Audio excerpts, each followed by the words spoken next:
আজকে পান্ডা আমাকে নিয়ে ঘুরতে বের হইছিল, তাও আবার নিজে ড্রাইভ করে।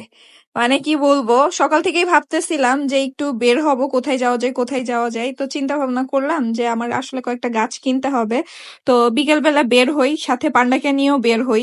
তো পান্ডা হচ্ছে বারবার ওর বাবার কাছে ড্রাইভিং সিটে চলে যাচ্ছিল, এই জন্য ওর বাবা করলো কি একটু শিখাইলো ছেলেরে যে বাবা তুমি ড্রাইভিং শিখো, আমি না থাকলে তুমি তোমার মাকে নিয়ে বের হইতে পারবা।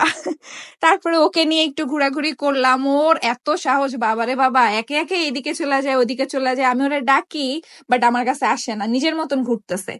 ওকে যদি সবসময় এভাবে বের করে নিয়ে ঘোরানো হয়, ও যে কি করবে, মানে কাউরে দেখা ভয় পায় না, কোনো কিছু দেখা ভয় পায় না।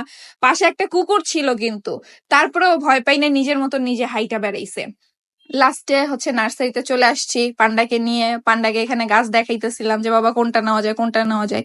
লাস্টে হচ্ছে কয়েকটা গাছ পছন্দ করছি, পছন্দ টছন্দ করে তারপরে পান্ডাকে নিয়ে আমরা বাসায় চলে আসছি।